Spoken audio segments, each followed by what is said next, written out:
우리 다 같이 주님께서 가르쳐 주신 기도하시면서 새벽 예배 하나님 앞에 드리겠습니다. 하늘에 계신 우리 아버지여, 이름이 거룩히 여김을 받으시오며 나라의 임하옵시며 뜻이 하늘에서 이룬 것 같이 땅에서도 이루어지이다.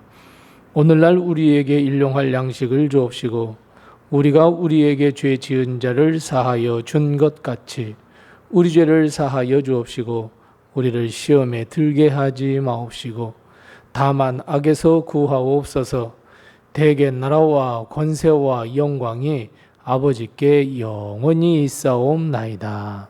아멘. 찬송가 384장 우리 함께 같이 찬송하겠습니다. 찬송가 384장입니다. 384장 우리 함께 같이 찬송합니다. 나의 갈 길 다가도록 예수 인도하시니 내 주 안에 있는 긍휼 어찌 의심하리요. 믿음으로 사는 자는 하늘 위로 받겠네.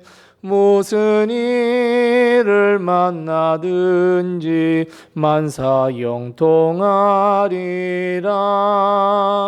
무슨 일을 만나든지 만사 영통하리라. 나의 갈 길 다가도록 예수 인도하시니 어려운 일 당한 때도 족하는 해주시네. 나는 심히 고단하고 영혼 매우 가라나. 나의 앞에 반석에서 샘물 나게 하시네. 나의 앞에 반석에서 샘물 나게 하시네.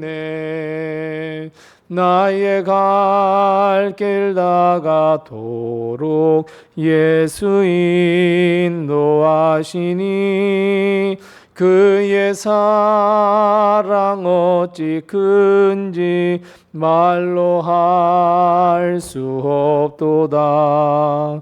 성령 감화 받은 영혼 하늘 날아갈 때에 영영 모를 나의 찬송 예수 인도하셨네.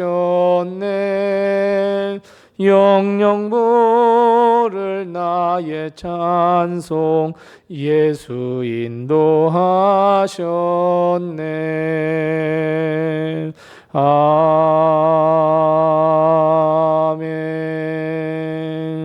아멘. 아멘. 오늘 시간 하나님께서 우리에게 주시는 말씀은 구약성경 창세기 41장 46절 말씀부터 57절 말씀입니다. 구약성경 65면에 있는 창세기 41장 46절 말씀부터 마지막 57절 말씀입니다.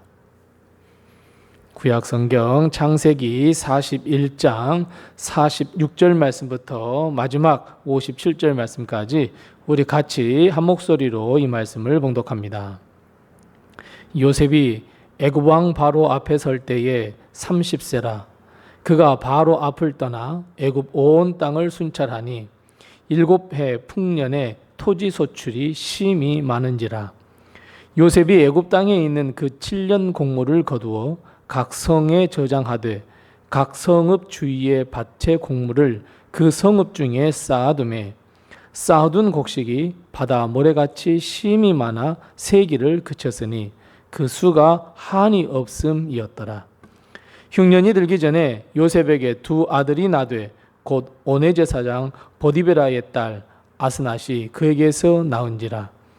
요셉이 그의 장남의 이름을 므낫세라 하였으니 하나님이 내게 내 모든 고난과 내 아버지의 온 집 일을 잊어버리게 하셨다 하며 차남의 이름을 에브라임이라 하였으니 하나님이 나를 내가 수고한 땅에서 번성하게 하셨다 함이었더라. 애굽 땅에 7해 풍년이 그치고 요셉의 말과 같이 7해 흉년이 들기 시작하매 각국에는 기근이 있으나 애굽 온 땅에는 먹을 것이 있더니 애굽 온 땅이 굶주림에 백성이 바로에게 부르짖어 양식을 구하는지라. 바로가 애굽 모든 백성에게 이르되 요셉에게 가서 그가 너희에게 이르는 대로 하라 하니라.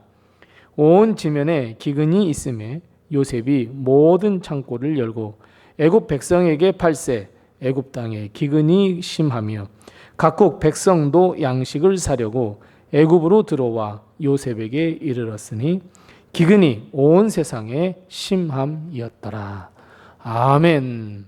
오늘도 하나님의 큰 축복과 은혜가 우리 교회와 성도님들의 가정에 늘 충만하시기 바랍니다.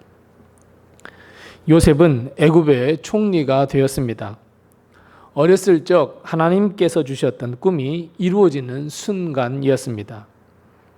바로와 그의 신하들은 요셉이 하나님의 영에 감동된 사람, 충만한 사람으로 여겨서 앞으로 나라에 닥칠 위기를 하나님의 지혜와 명철로 구해줄 것을 믿고 적임자라고 생각해서 총리의 자리에 오르게 했습니다.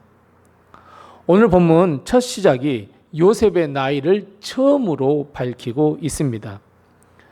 요셉이 총리가 되었을 때 그 나이가 30이었습니다. 요셉의 나이가 30이었다는 것은 적은 나이에 총리가 되었다는 것을 가르쳐주는 일일 수 있고 요셉이 애굽에서 총리를 몇 년 동안이나 역임했는지를 가르쳐주기 위함도 있습니다. 하지만 요셉의 이 나이가 의미하는 것은 지난 30년 동안 하나님은 요셉을 위하여 준비하셨고 요셉은 그 연단과 준비를 30년 동안 잘 받았고 견뎌냈다라고 하는 의미를 담고 있습니다. 정말이지 나이는 여러 가지 의미를 가지고 있습니다.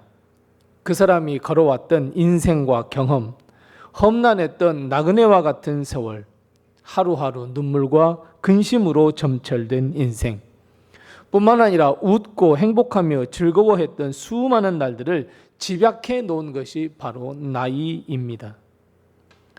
반면에 요셉의 나이를 밝히고 있는 것은 하나님께서 요셉이 이 총리의 자리에 오르기까지 준비하시고 길을 닦아주셨고 인도해 주셨다는 것을 밝히는 동시에 요셉은 하나님의 인도하심에 순종하며 성실함을 다했으며 믿음이 변치 않았으며 그 연단의 세월을 잘 버티고 견뎌내며 잘 보냈다는 것을 보여주는 것이 요셉의 나이 30, 이 30이 갖는 의미입니다. 그래서 그 자리에 오를 수 있었습니다. 우리가 보기에는 요셉의 지난 30년 세월이 너무나 힘들고 어려워 보였으나 하나님은 언제나 항상 요셉과 함께 하셨고 어디로 가든지 요셉의 삶에 형통함을 허락해 주셨습니다. 즉 어렵고 힘든 세월이 아닌 하나님과 동행했던 세월이었습니다. 사랑하는 성도 여러분, 지금 내 인생을 돌아본다면 어떤 결론을 내릴 수 있겠습니까? 내 인생 눈물 없이 쓸 수 없는 한 편의 드라마와 같은 인생이었습니까? 아니면 그래도 나는 내 인생을 참 잘 살았다고 결론을 내리실 수 있겠습니까?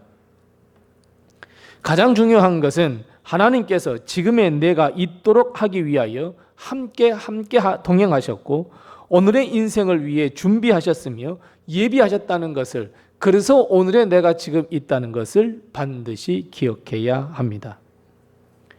지금 우리가 어디에 서 있든지 하나님은 지금을 위하여 어제까지 준비해 주시고 나를 인도해 주셨다는 것을 여러분 꼭 기억하고 그 믿음을 고백해야 합니다. 그래서 우리는 이렇게 고백합니다. 모든 것이 하나님의 은혜입니다. 사람들이 무엇이라고 하든 간에 사람들이 나의 인생에 대해서 이렇다 저렇다 할지라도 중요한 것은 하나님이 여기까지 은혜로 인도하셔서 모든 것이 하나님의 은혜입니다. 이 고백이 바로 우리의 고백이 되어야 합니다. 우리가 잘 알고 있는 시편이 있습니다. 다윗이 지었습니다. 시편 23편, 하나님의 은혜를 노래하는 시입니다. 여호와는 나의 목자시니 내게 부족함이 없으리로다. 이 말씀으로 시작하는 이 시편은 다윗의 모든 인생 쉴만한 물가, 푸른 초장도 담겨져 있고 반면에 사망의 음침한 골짜기, 그리고 원수의 목전에 서서 맞이했던 위기도 담고 있습니다. 하지만 다윗은 자신의 모든 삶이 하나님의 은혜였다고, 하나님이 선한 목자가 되어주셔서 인도해 주셨다고, 나는 여호와의 집에 영원히 거하게 될 것이라고 고백하고 있습니다. 사랑하는 성도 여러분, 우리가 인생 어디에 이르렀든지 지금까지 지내온 것이 다 하나님의 은혜이며 오늘 이 자리에 서게 하시기 위하여 어제의 나를 인도해 주셨다는 믿음과 고백이 바로 우리의 믿음이며 우리의 당당한 고백이 되어야 합니다.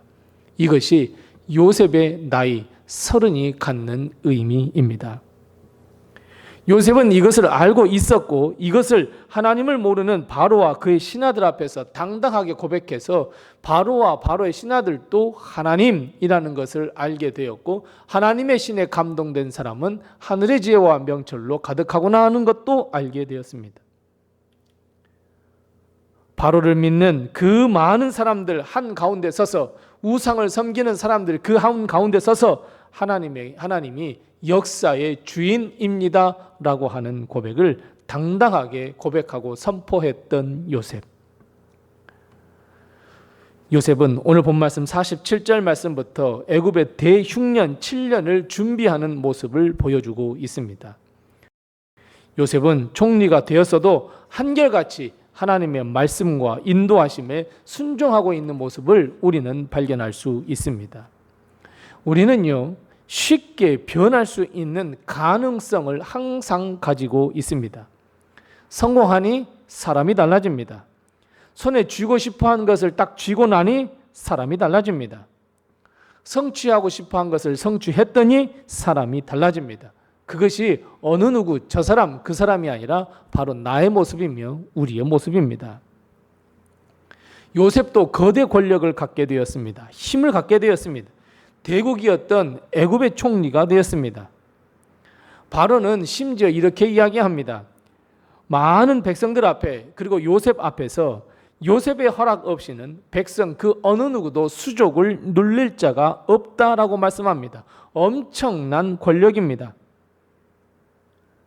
심지어 그 땅에 기근이 일어나서 백성이 아우성일 때 바로왕은 요셉에게 가서 물어보고 요셉이 하라는 대로 행하라 말씀합니다.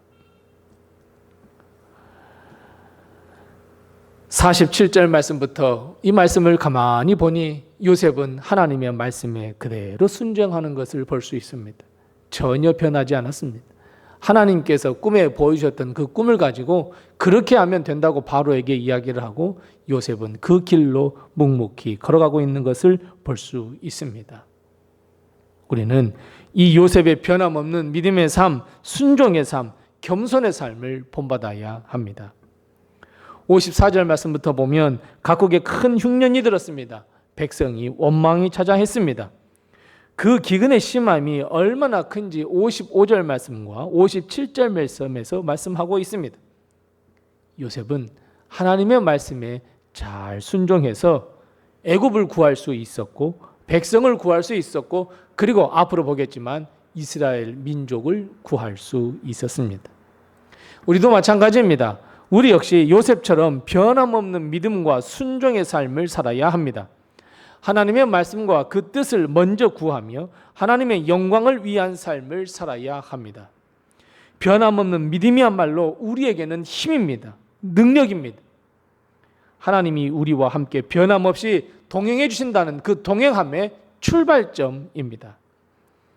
어떠한 일이 우리에게 닥친다고 할지라도 우리는 변함없는 믿음으로 나아가는 우리 모든 성도들이 다 되시기 바랍니다. 애굽에서 새로운 인생을 출발한 요셉은 하나님의 은혜로 가정을 이루고 있는 것을 오늘 본문 말씀에서 볼 수 있습니다. 아스낫과 결혼한 요셉은 므낫세와 에브라임이라는 두 아들을 낳았고 행복한 삶을 살았습니다. 그것을 두 아들의 이름의 의미에서 찾을 수 있습니다. 므낫세를 낳고 이렇게 이름을 지었습니다. 요셉은 과거의 아픈 삶을 청산하겠다라고 하면서 므낫세라고 하는 이름을 지었습니다. 하나님이 내게 내 모든 고난과 내 아버지의 온 집안의 일을 잊어버리게 하셨다는 의미의 므낫세.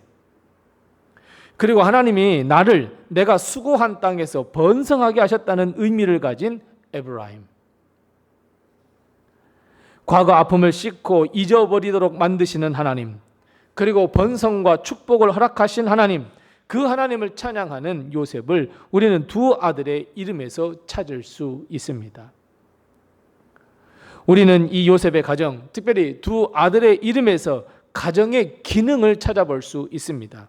하나는 므낫세처럼 가족 서로의 아픔과 상처를 싸매어 줄 수 있는 가정이 되어야 한다는 것과, 다른 하나는 에브라임이 갖는 의미처럼 축복과 번성이 우리 가정에 넘치도록 해야 한다는 이 두 가지의 기능을 우리는 찾아볼 수 있습니다.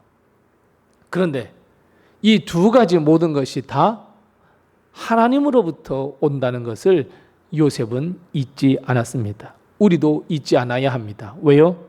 두 아들의 이름에 공통적으로 들어가는 단어가 하나가 있는데 바로 하나님입니다.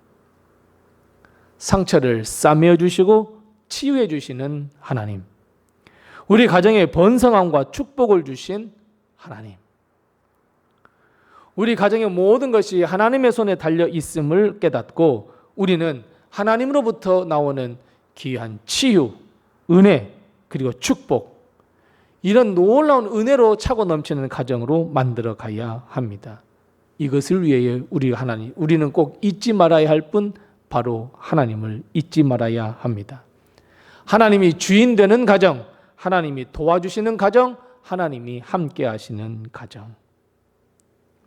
오늘 우리는 총리가 된 이후에 요셉을 만나보았습니다.